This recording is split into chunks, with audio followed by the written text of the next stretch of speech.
I'm a believer in schooling. I'm a believer in education. And I totally am serious when I say my career suffered because, if you can say it that way, it's like I kind of, one of my biggest regrets is not having gone to music school and being properly prepared when I became a composer. I scored my own films. That's how I got my start. I was making little movies in Akron, Ohio. And it was before promo videos or anything, but song length was a good size for a film for us, so we made our own films and then put our own music in it. Making a living writing music, there's a lot of different, you have to be a little bit creative, but there's different ways to get into it. If you're at school and you know somebody that's making a movie, do their music for them for free. It's not a bad way to, it's a good way. Might be one of the easier, more pleasant ways to get started in the business. I started by scoring TV shows first. A friend of mine who I knew from the Groundlings had created this character called Pee Wee Herman.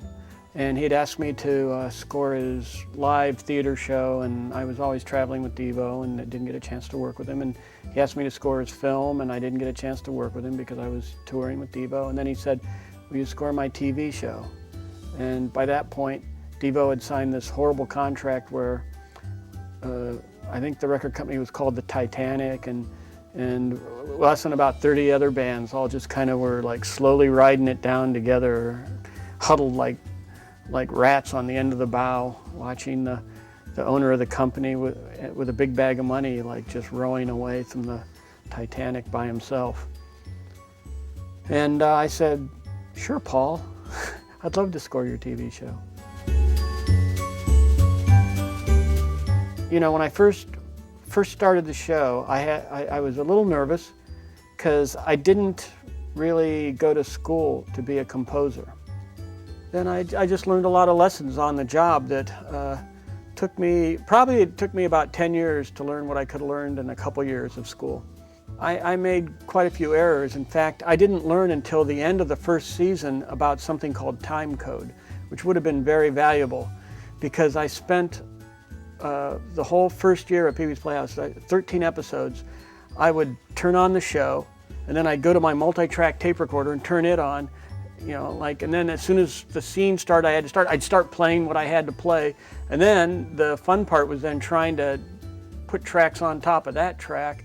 It was kind of a crazy mess. And it was only at the end of the last season where I was talking to one of the engineers on the show, and he just happened to say, "How come you never send anything locked up to picture? You just send us the mixes without time code." And I go, "What's that?" And that's when I learned, and then everything became 100 times easier after that.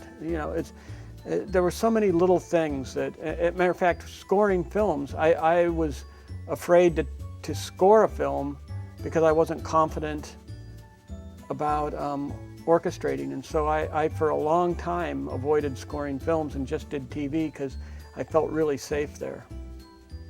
And I owe that to the fact that I didn't take any classes in music at Kent State. I should have been taking some music classes instead of just all art classes.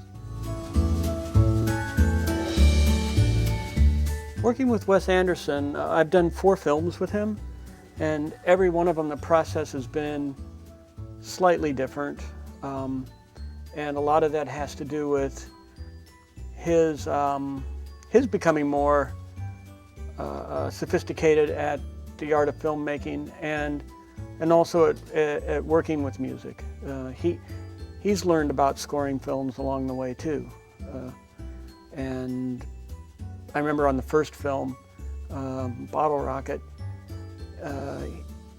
I met him after he'd already shot and edited the film, and Sony was having a panic attack because somehow they thought his movie was going to be like Tom Hanks in Big. I don't know why they thought that. I don't know why they thought those movies.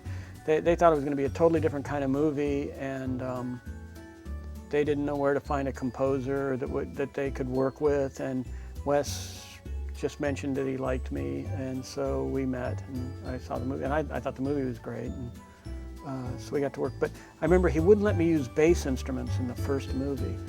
There was a lot of high-pitched. He likes things like harpsichords and flutes and piccolos and high-pitched instruments, and